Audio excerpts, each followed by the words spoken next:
HRN listeners. As we celebrate our 15th year, we are deepening our commitment to giving voice to the next generation of food systems storytellers, and we need your help. Our internship and fellowship programs help activate new possibilities for underrepresented and underestimated young people through experiential journalism, audio engineering, and production training. Through these unique programs, HRN helps food equity stewards build essential workforce readiness skills that expand their potential and foster economic mobility. Please consider supporting these critical programs. And with a minimum donation, you can be entered to win a dinner for two at an amazing restaurant in one of 8 cities and tickets to a concert at a great venue in one of those cities. We have incredible partners across the country who have donated, as they also share our passion for helping to educate the next generation of food systems storytellers. Check out heritageradionetwork.org/15 to donate and enter to win today. That's heritageradionetwork.org/15 to donate and enter to win today. And make sure you donate before March 31st. Thank you. This episode is brought to you by charlottesgotalot.com. The Queen City is a food lover's paradise and hosts to hundreds of incredible events throughout the year, including the International Symposium on Bread. Plan your trip at charlottesgotalot.com. This is Jimmy Carboni, the host of Beer Sessions Radio on the Heritage Radio Network. I've been a part of the HRN community for 10 years. After all that time, I'm constantly inspired by the incredible voices of our network. Each week, I record my show in the HRN studio because I'm excited to bring you, our listeners, the most important stories from the world of beer, food, cider, and more. All of us here at HRN make food radio because we love it. This year, HRN is celebrating its 10th anniversary, but we need your support to keep food radio going strong for the next decade. Join the HRN community today by becoming a member. Go to heritageradionetwork.org/donate right now. You can even show some love from my show by selecting Beer Sessions in the designation drop-down menu. Thanks for listening to HRN.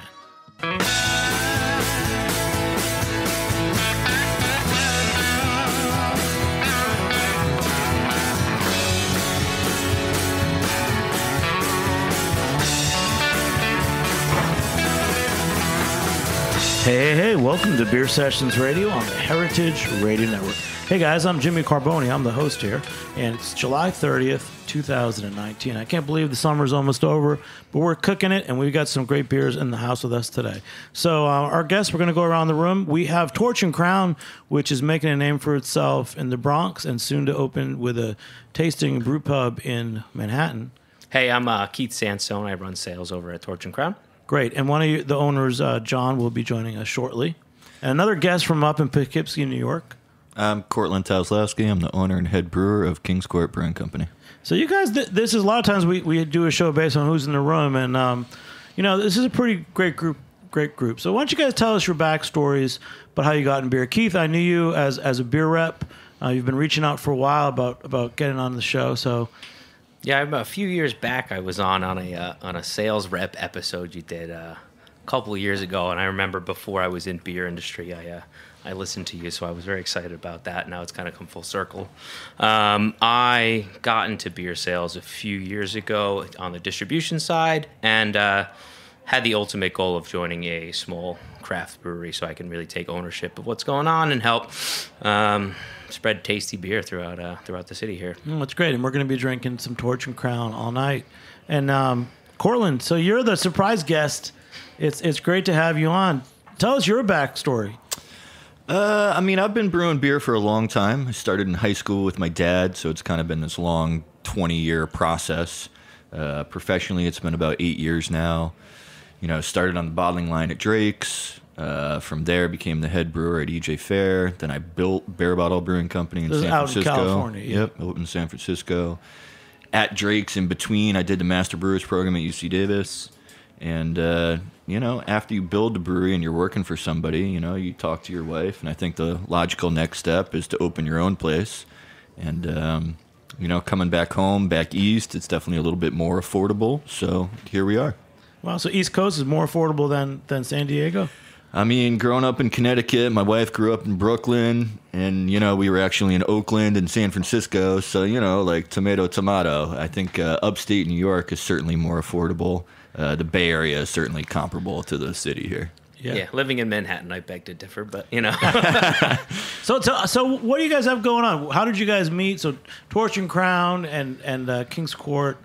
So I know, but this beer world, it makes a lot of good friends. It's very close knit. I know. So I actually met John and Joe. It was probably a year and a half, 2 years ago. I was helping out. Should I even say it? Lineup Brewing Company. I was helping brew their beers, and I think Beer Yonsei was the last beer we did that everyone on the show may know. But I met them. I thought they were really. That was a nice pills. Thank you. I met them. I thought they were really cool guys. They told me what they were doing. It was taking longer than they expected to open the place in Manhattan. They told me they bid on the brewery to buy it up there in the Bronx. And then as soon as they did, I came, I saw it. I was like, wow, this is really big. This is cool. And then, things just got going from there. We kept in touch, and now hopefully they're going to be helping me out with some distribution in the city here. So Torch and Crown, so it was an existing space in the Bronx. Yeah. But it's kind of a whole new brewery, isn't it?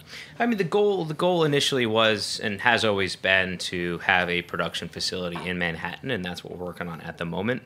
When the old Chelsea Craft spot up in the Bronx went under, we put in a bid and ended up winning that bankruptcy auction. So our business model kind of took on a life of its own, and it's become very heavily focused on contract brewing for a number of partners that we basically have our tanks constantly full up there, all the while still building the Manhattan production facility down there. And then when that opens, we'll shift a significant portion of our production of our brand down to Manhattan, and that'll be our tap room where you can come visit, and then we'll keep the Bronx production. So that's exciting. To me, that's a part of Manhattan that I know well. So tell us exactly where the Manhattan location is going to be. The address is 12 Van Dam Street, and it used to be the old Van Dam Diner.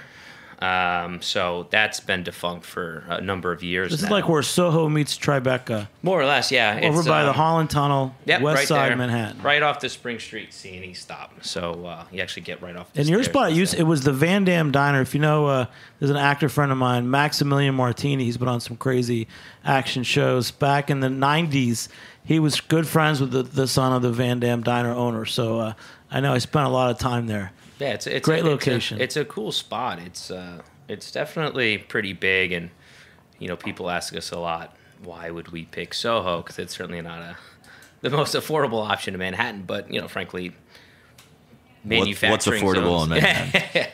manufacturing zones are limited, so it ended up working out, and it's a 3-floor space, and that's what kind of helps make it viable. The tap room is going to be on the top floor, and then we'll use the sub-levels for production and cellaring. So it should be, very manageable with the amount of space that we have while keeping it, open for guests to come in and hang out. So you've been making some beers for your own label, Torch and Crown, yes, as well as contracting. So the plan when you open the Manhattan location, what are some of the beers you're going to make first? Are you going to have flagships, or are you going to just be making small batch beers? So we more or less have 3 flagships at the moment, and that's actually what I just poured for us here. We have 2 IPAs and a lager, which our plan is to produce year-round. We're most likely going to introduce some more of that lineup or adjust where we need to. But for the time being, since we basically launched our brand the beginning of the year, we have the Intersect IPA, which we're drinking now. It's a 5.1 session, and it's a rotating hop series. So every can has a new color and 2 new hops, just to play around with whatever's popular, whatever's fun, whatever we have lying around at the brewery. We can play around with how the hops interact with each other. And then we have Almost Famous, which is a New England 6.6% IPA. Citra Mosaic, a little bit of Chinook in there for good measure. Nice and hazy, nice and juicy. And we'll taste the other ones. Yeah. That's a good start. I think IPAs, and I'm looking forward to what you guys do when you're open in Manhattan. And it's soon, right? In September, you might be We're open. looking at September, realistically. Who knows what's going to happen with the permitting in this city. They're already making our lives a nightmare. But realistically, this fall, aiming for September is definitely a realistic date. Let's toast to that, because Cheers. Manhattan needs a good brewery. Yeah. So, Cortland, your backstory. So, Drake's. Let's talk about Drake's Brewery. Tell us where it is in California, because I know quite a few brewers that cut their teeth there over many years now. A lot of brewers cut their teeth there and then go on to open their own place. So for me, it was a really good breeding grounds. Where is it? It's in San Leandro, but Drake's. That's like is that Bay Area? Yeah, Yeah. It's in the Bay Area. It's just south of Oakland, but in Oakland, they also have the dealership. The same owners also own Triple Rock. They also own Jupiter. So there's a lot of people in the Drake's community. And now they're opening a new brewery, I think, in Sacramento right now. So one guest we had on many years ago. So there's a spot there called Faction Brewing in Yep. Alameda. Roger had come on the show many years ago. Apparently, he had come and bought the original Captain Lawrence brew system, came here to New York, and was going to drive it back out. Tell me about Faction Brewing, and did you have a connection through Drake's with him?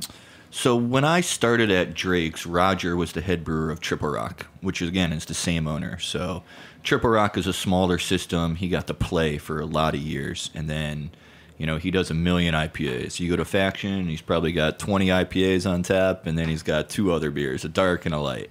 But it's a beautiful location. He certainly knows how to make great beer, and he's been doing it for a long time. If anybody's out west, one beer I do want to try is Faction. So can send it here to Roberta's Pizza in Brooklyn. And they're mainly clear IPAs, which is nice as well. So you're a solid brewer, Throwing man. some shade. throwing some shade. It's pretty cool that you are a solid brewer with this great background. You went to UC Davis too. I mean, how important do you think it is to have like a real solid? I mean, what was in your education? You got science. You've got. Yeah, I mean, luckily for me, I was an environmental science major in college, so I had a lot of the science backgrounds. Being environmental studies, because it was a liberal arts program at Skidmore, it was environmental chemistry, environmental biology. So I actually, when I went to apply to the Master Brewers program, they wouldn't accept it. So I had to go back to community college in Berkeley, and I had to retake OChem and inorganic chem, and that actually helped me a lot. I really enjoyed it, relearning things at a later point of life. And then going back to the UC Davis program, I'd already been working at Drake's for about 1.5 years. So I had that okay, I'm dragging hoses around, I'm wet. This is hard. My back hurts. And then to go and learn the book smarts and then apply it to real world practice. I think that's what helped me. Just going in the classroom, I think you lose something or you haven't gained something yet, but to be able to apply the two together, I think was really beneficial for me. What are a couple of things you can stump Keith, not me because I won't know it. What are 2 things that you learned at UC Davis that you think every brewer should know? It can be a technical question or a science question. I took organic chemistry for 1 semester in college, so look out. You're putting me on the spot. I don't like this. 2 things. Start with 1. I mean, you learn everything. Let's be real. You learn from a barley seed to all of the layers of the kernel, and there are 5, all the way through germination, malting, kilning. I mean, you literally learn anything. So to say one thing, I think is a little... Okay, what about, give me some science background on clear versus hazy beer. I don't think there's much science to that. I think it's just a lot of protein. And certain people in the Bay Area, they just dry hop the hell out of their beers to put all the haze in. And most people, they use these higher protein malts in there, be it wheat or oats or even unmalted wheat. I mean, some people have been using flour, which is the same thing as wheat, but science. That's good. And what about technology? So at UC Davis, are you working on interesting state of the art technology? Or is that something you encounter more through your work? I think I encountered it more through my work. It's certainly, the classroom is above the brewery. And, we definitely took apart a heat exchanger. There was a pilot brew system that you could brew on, but I was still brewing at Drake's on the weekends. So I was still working. So I would go to class during the week, and then, on Saturday I would go into Drake's and brew on my own. So learning about how a centrifuge ran, learning about how a DME filter ran properly, those were important because I was doing those in practice at Drake's at the time.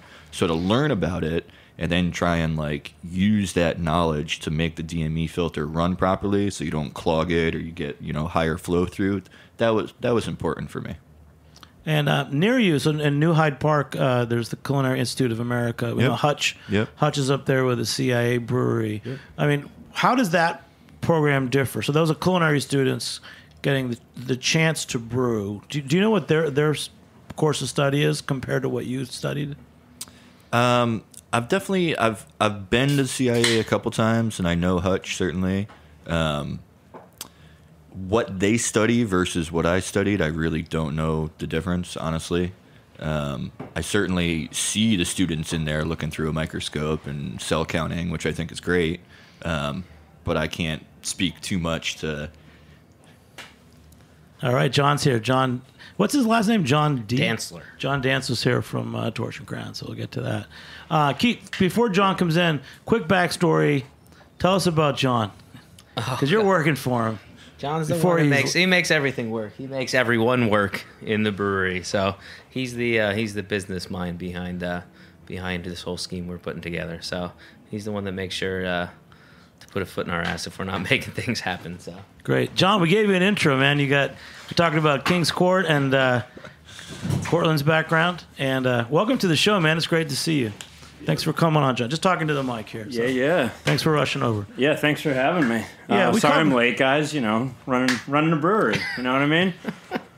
That seems to be the word today is busy. People say that you're busy when you're running a brewery. Yeah. I kind of thought it would be like in Family Guy. You just sit there and drink beer all day, but it turns out there's actually work to do. No, I still do that, though. So you guys all know each other pretty well, but... Yeah, we do. So tell me, going back, so you had wanted to open a brewery, the Chelsea Craft in Bronx was closing. Just tell us how you got that space. And it's a great story. I mean, you guys really have come on the scene. You're a difference maker. You're like the next... To me, you're the next step up in craft breweries in New York. Yeah, well, at least pushing the geographical footprint a little bit. But the brief story: Joe and I actually grew up right in the area. We got our fake IDs taken at a bar in the East Village when we were 16 years old, and so very next day we could no longer buy beer. Figured we'd make it. Went out, bought a little Mr. Beer kit. The first time we used it, exploded it all over my mom's kitchen stove, and we both got grounded. And even worse than that, now you're 18. Yeah, exactly. Yeah. These guys are kids. Yeah, don't let the hairline fool you. But even worse than that, the beer was terrible. And Joe was always pretty pretty scientifically inclined, and us both being athletes, we were pretty competitive people. We had found something making beer that we loved that we weren't very good at, and we weren't going to let that continue. So got involved. We were living out in Jersey. In the kind of local New Jersey, New York home brewing scene. Even back as 16-year-olds, people kind of, turned a blind eye to that fact. And so by the time we were 18, we were making some pretty decent stuff. Not, nothing to really brag about among professional brewers here, but, enough that we thought there was a future there. And so by the time we were 18, we decided to open our own brewery together one day.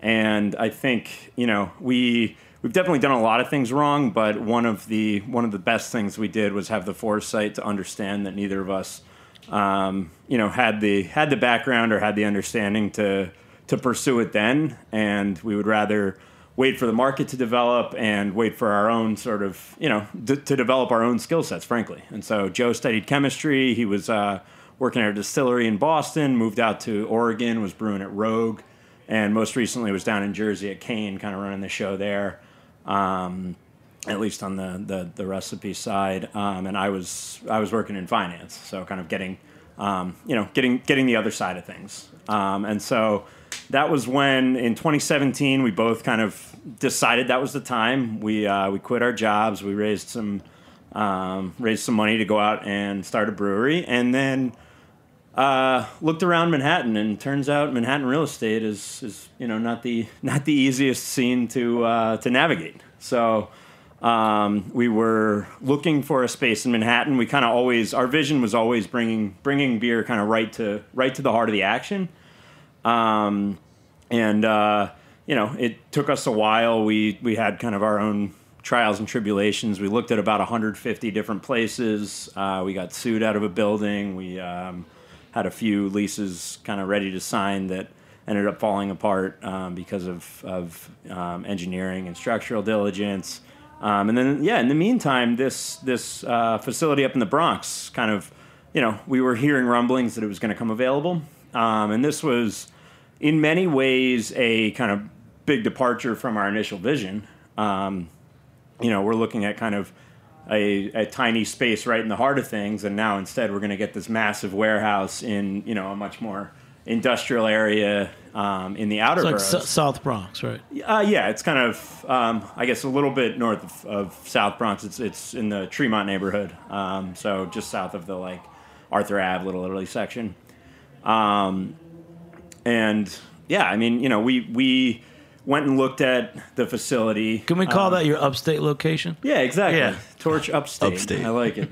It's on the mainland. Cortland's looking down Right. like, what? Rest of New York City's islands. Long Island is Brooklyn and Queens. Staten Island's an island. Manhattan's an island. Bronx is the only part that's... Basically anything above Midtown is upstate to me. Before this, I rarely went above 14th Street.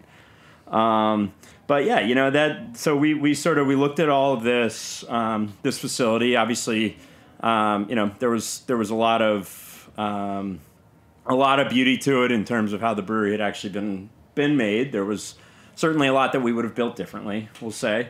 And Joe and I kind of really took the time. It's funny, the court-appointed guy who was running the asset sale, I think, was going to strangle us if we didn't end up being the buyers, because we had annoyed him so much poking around and climbing up to the roof to look at the glycol units and all of that. But we arrived at a vision for this space that we thought could do something really awesome within New York City, which was to serve as a contract brewer for breweries throughout New York, throughout kind of a localized version. So we started contract brewing right from the start. Literally the first day we took the place over, we are figuring the system out while brewing a Kelso Mosaic IPA, and took on some more clients that we kind of partner alongside to brew their product. Alewife, Foreign Objects, some of the smaller New York City brands that we're able to give a little bit more of a distribution reach, Big Alice being one, and kind of, other breweries that are all, that are known for quality, that are known for sort of, I guess, they're having similar values from us, or similar values to ours from the product side. And so but maybe are a little outside of the city. People know that you're Aslan making beer one. there for other breweries. Yeah. And it's common. So do other people make beer with you and not say that they're making it there? I mean, how does that actually work? I think most of our partners are pretty, are pretty happy to talk about the partnership, about about kind of how. Well, you're how making we some really interact good together. beer. I know, Talia reached out to me and they say Keith, you said on the can, they actually say they make it. Yeah, everyone has Torch a and different Crown. opinion on the contract brewing. So some of our partners will just say brewed by their own company in the Bronx, and others will say brewed by Torch and Crown. Either way. But are they respect technically that. brewing there, or your team's brewing it for them? Well, it's our team, turning the valves, but the recipe design comes from our partners, and we, are very clear to, to have our partners drive that process. So it's not like, hey, make me a pale ale. I'll be up next Thursday. I to think pick you it guys up, are the new wave, because to me this makes a lot of sense. I mean, how did you figure that out in the beginning? Because you bought a brewery, and how did this happen? So it was a pretty simple kind of pretty simple and pretty linear thought process, which was all right, we're going to go from 0 barrels capacity to 12,000 barrels capacity overnight. Simple. You like that, Cortland? Pretty simple. So, you know, how are we going to best utilize those? And we knew, all right, we're Torch and Crown. We don't really have a brand, a product, a space, anything until that day. We weren't going to get out there and sell 12,000 barrels of our own. And so, you know, how essentially the question to us was, here's this facility with, you know, with incredible potential. How do we best use that? And so this was kind of the model that we settled on. So who is doing that? Was it you and Joe got people to, like, I know you mentioned Kelso. I remember seeing you a year and a half ago at New York City Brewers Guild meetings. Yeah. So you just put yourself out there and yeah. I mean, I think it was, you know, Joe and I have been kind of trying to build these relationships. Really, I mean, for years, well before this happened. And so I think, you know, it's the reputation and kind of, you know, talent base that Joe has built up first and foremost that enabled people to feel comfortable coming. Because I mean, you know, the stigma around contract brewing is that it's just this completely, you know, you're taking the soul out of craft beer, right? It's like here's this process that you are, you know, that you put your heart and soul into in your own facility, and then you're just going to get some industrial batch made somewhere, you know, just like they make Hostess muffins or whatever. And so, you know, I think the most important side for us, and again, like, you know, we try to attract the brands that aren't just brands. People try to attract the partners that, you know, that have that really care about the product, frankly, that way more than just sort of the label. And so, you know, making those calls, it was down to our own network, and it was in kind of, you know, we knew that anyone who was looking for contract space, or who was looking for excess capacity and kind of in whatever form could talk to Joe and could talk through our process and how we run our team, how we run kind of, you know, our actual machinery, and feel good about it in that, like, these are guys who care about what they're making as much as we do. So I was in the contract brewing world for a while at EJ Fair. You know, I started there, and I think we were doing like 1,200 barrels a year, and I left after 14 months, and we were doing 5,000 barrels a year, and it was all mainly contract. And I will say that if you're a good brewer, it's not hard to find people that want to brew with you. So to look at their facility now and see how many new tanks are coming in, clearly they're making good beer, and people want them to brew the beer for them. Are you?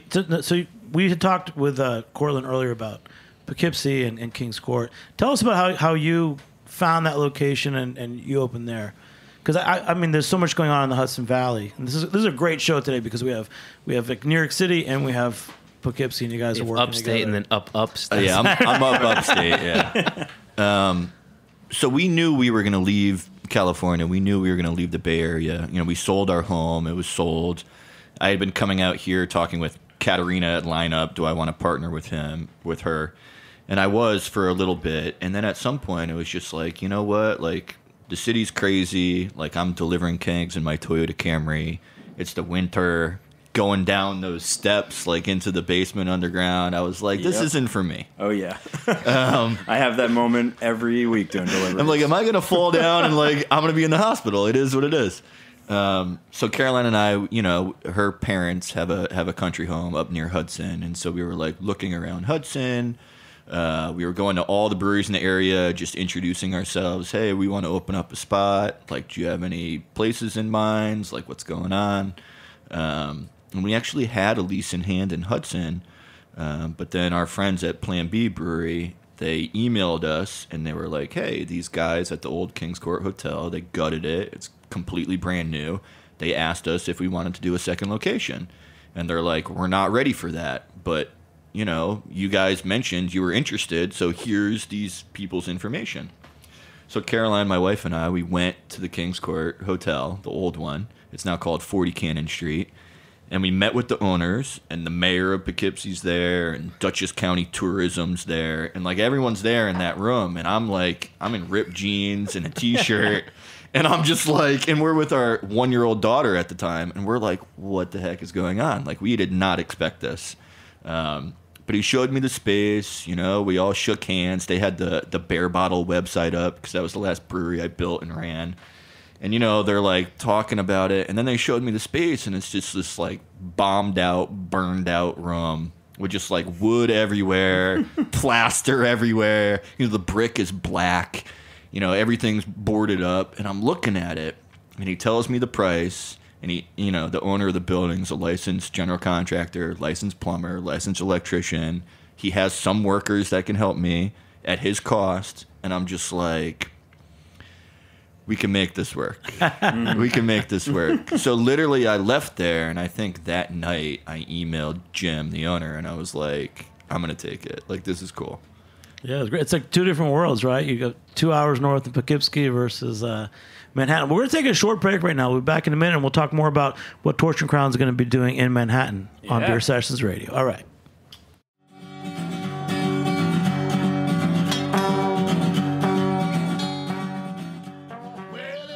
This episode is brought to you by charlottesgotalot.com. The Queen City is a food lover's paradise and host to hundreds of incredible events throughout the year, including the International Symposium on Bread at Johnson & Wales University.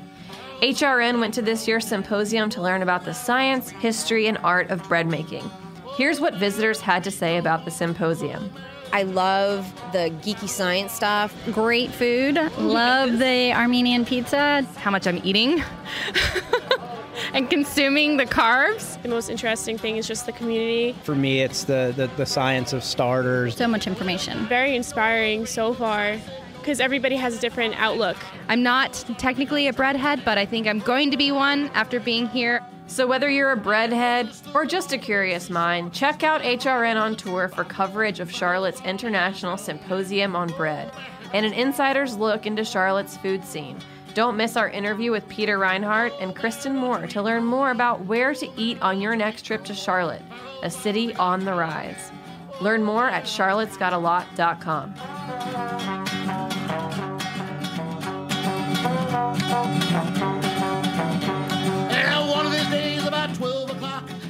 Hey, welcome back to Beer Sessions Radio on the Heritage Radio Network. Hey, guys, it's July 30th. It's the middle of summer, and we're drinking some good beers. Keith from Torch and Crown, what's the second beer we're drinking? Second beer we're drinking is called Slightly Sour. It's a wit recipe brewed with lemon zest and lemons. So the lemon juice there adds a little bit of acidity and tartness, making it slightly sour. But it's just really easy drinking, 4% wheat ale with a little bit of lemon to it. So John and Keith, so you guys, you're in the process of kind of building your brand. So when you took over the brewery, you didn't really have a brand or sales yet. Mm-hmm. So how long have you been making your own label beers? Not very long, just since about February of this year. So we the really entire Keith's first year. Using his fingers and counting. Yeah, he should have worn sandals. The entire first year we were operating the facility was pure as a pure contract brewing facility, and it was really only when we came a little bit closer to opening our Manhattan location that we launched our own brand kind of in retail and in distribution. We wanted to build up a presence sort of specifically targeting downtown, specifically targeting, again, the heart of the action. And so, that's kind of part and parcel so let's with talk our about location. It. Keith told us earlier, I know where it is. I know the old Van Dam Diner. Yeah. So it's like Soho, Tribeca. We ripped those awnings down this week, actually. So how'd you find that space? And tell us a little bit about, you're opening a brewery in Manhattan. It's very exciting. Yeah. So we, this was, I guess, early 2017. We set out to do this. So we looked at, like I said, way too many locations. I'm probably, I would say, one of the foremost experts in sub-cellar basements in Lower Manhattan at this point. I've seen quite a bit, but obviously, finding a space that's right for a brewery is difficult. Even taking the city element out of it, it's difficult. Things have to be structurally able to hold all these heavy tanks and have the floors sort of beat up with all the industrial machinery. Utilities have to be perfect. There has to be, in order to send beer, receive materials, send beer out, there has to be good ways to get in and out, to get pallets, forklifts, all that good stuff. Ideally, you have a loading dock. Kind of all of these different things. And so, no matter where you are, looking for a site is usually a game of compromise. Is kind of all right. Utilities are perfect. This may need some work, or there's always compromise. There's always compromise. And when we were looking, it's kind of laughable looking back at sort of some of the conversations, some of the compromises that we really considered, where looking back, like, no fucking way we could have made that happen. Sorry, am I allowed to swear here? You just did. Okay. I am now. The gentleman brewery owner. Yes, correct. Only gentlemen. Correct. We're sophisticated around here. But Van Dam, so you're going to be brewing beer there. Are you going to be brewing how many different styles? Like, what's the setup going to be? Yeah, so this space, Tap room. This space is, I mentioned we looked at around 150 different spaces, and this is the one that was as close to zero compromise as possible, even down to having a loading dock, a dedicated freight elevator, ability to move things from the actual brew house in the basement out into trucks out of the building without disturbing the tap room.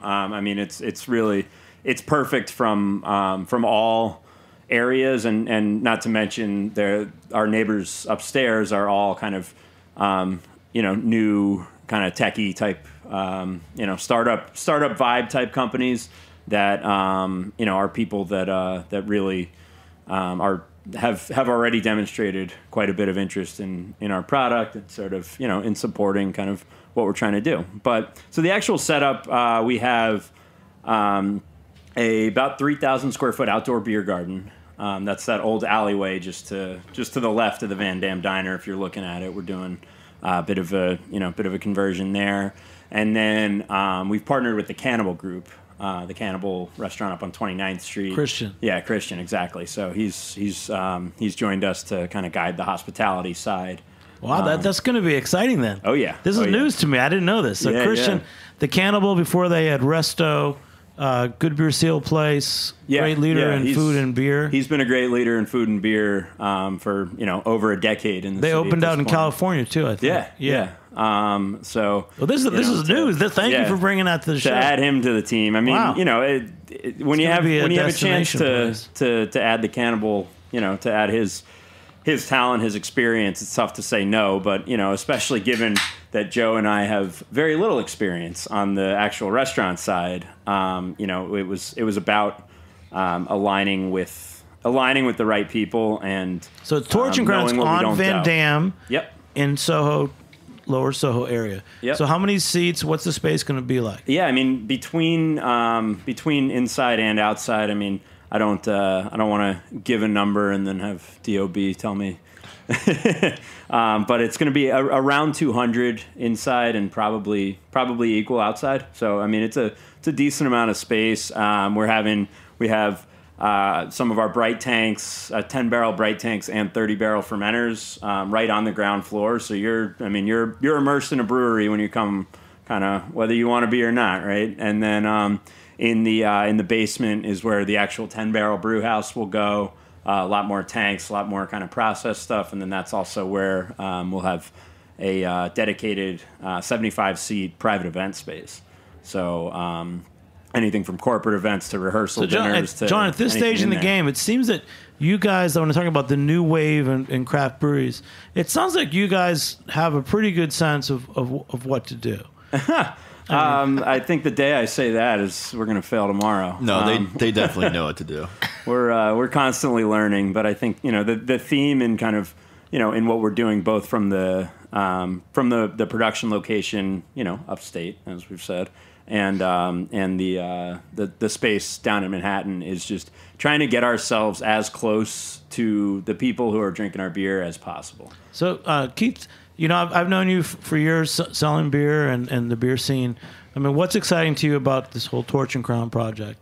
It's there's a lot going on. It's very different than any other position I had prior in selling beer, because I'm not alone in the company where I have to wear every hat that possibly exists. I'm out there lugging kegs, going into basements, risking my life, dealing with some of these hatches out there, from routing deliveries to running social media. I've always hated social media, but there you go. If you like the Instagram post, you're welcome. I try not to use too many filters, but what can you do? There's some good photos at Torch Crown Beer. At Torch Crown Beer. Yeah.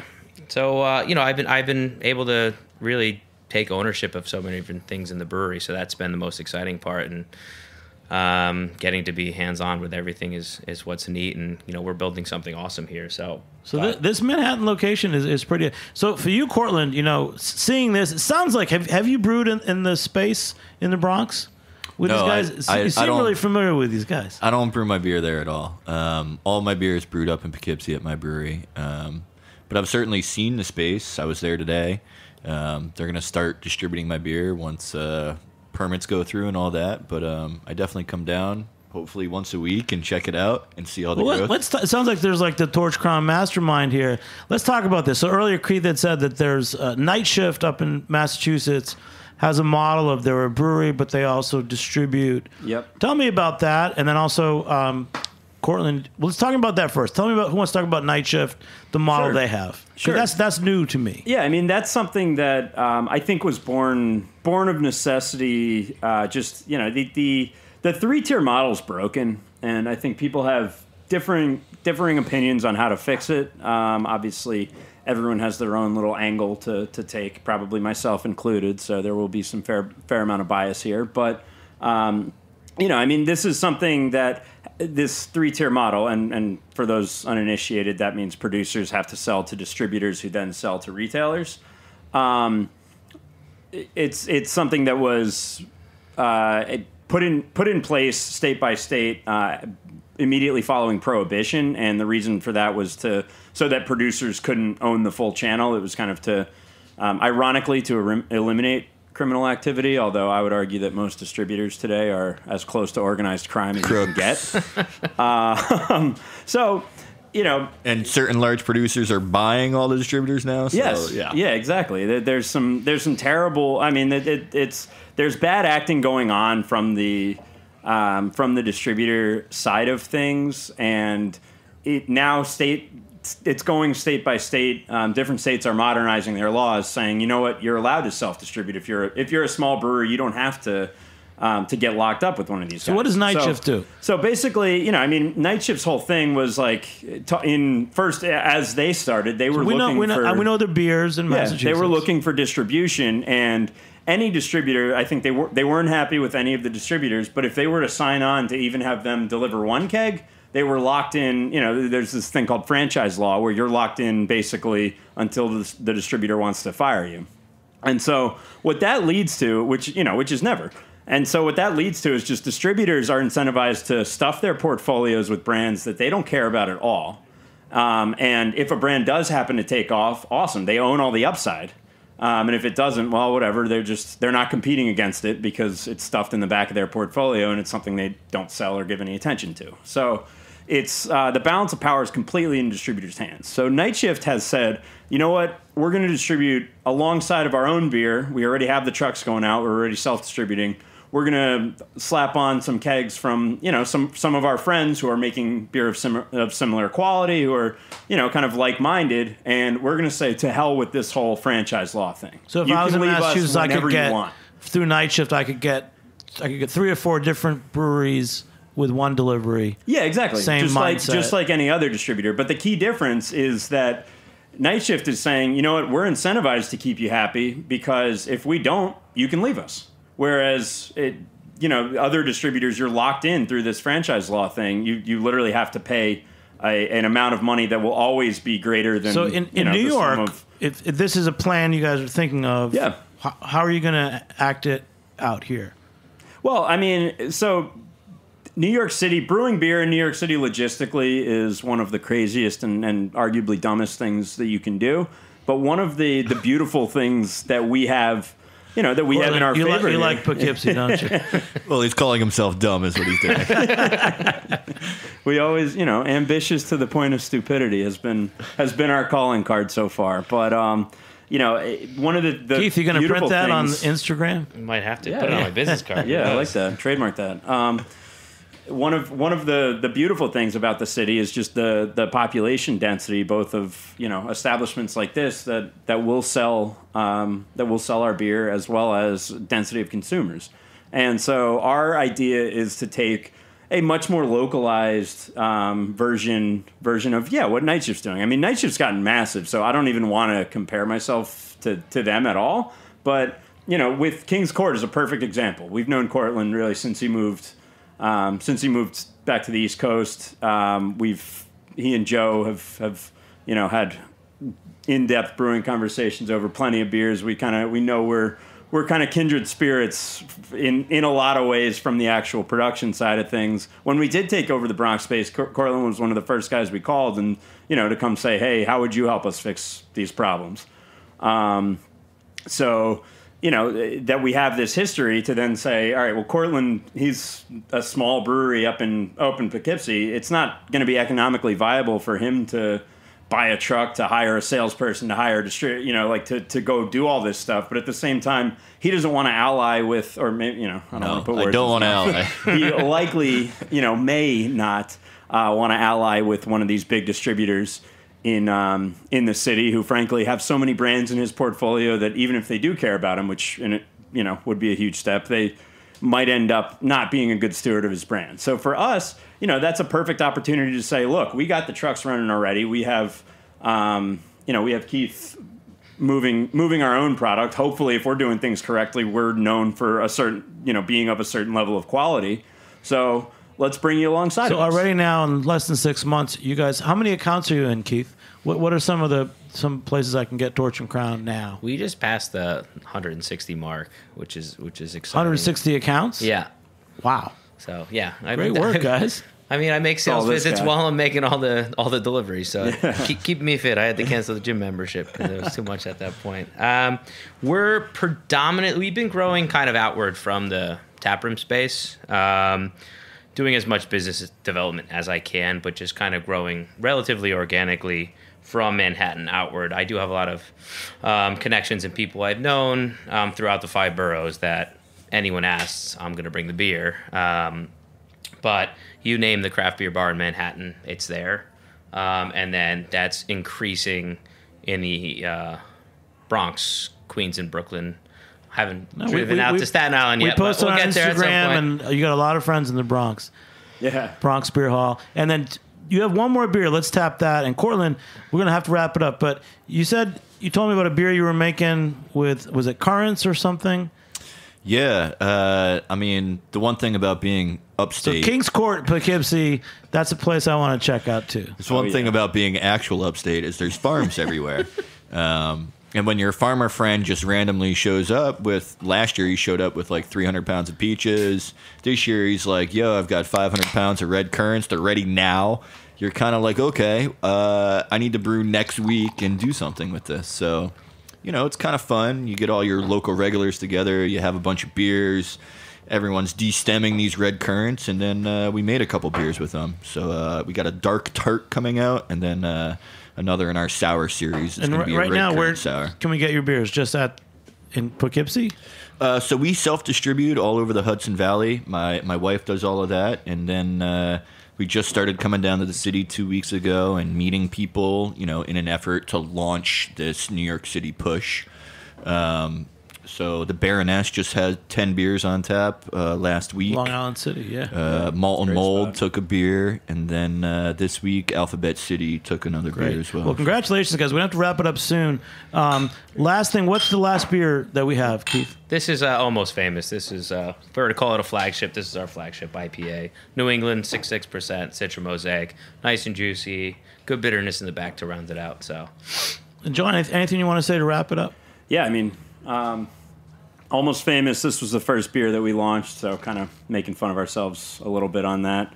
But, look out for us. I think it's something both from the, there's this element of immersing ourselves right in the city, getting ourselves, right into the sort of, the heart of the action, but also bringing, whether it's through our partner brewing program or through this kind of, friendly distribution model, we'll call it, that we're going to try to embark on next. There's an element of kind of trying to bring everybody with us. And so, New York, I think has a lot more growth in terms of getting people really excited about beer, getting people to understand our process and why we're so passionate about it, frankly. I think there's a lot of growth ahead in New York. Yeah. A lot. So it's going to be, a wild journey for sure. But, we just started and well, cheers, guys. Almost Famous, man. Keith, John, and Cortland, thanks for joining me here on the Heritage Radio Network. Big shout out to our team, producer Justin Kennedy, assistant producer Leah Pops, engineer Matt Patterson. I'm Jimmy Carboni. We'll catch you next time on Beer Sessions Radio. All right.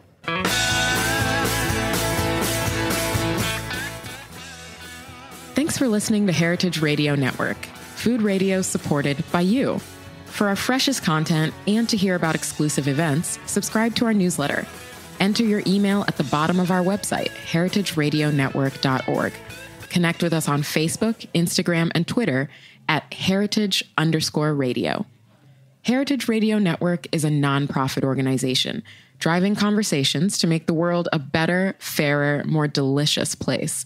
And we couldn't do it without support from listeners like you. Want to be a part of the food world's most innovative community? Rate the shows you like, tell your friends, and please join our community by becoming a member. Just click on the beating heart at the top right of our homepage. Thanks for listening.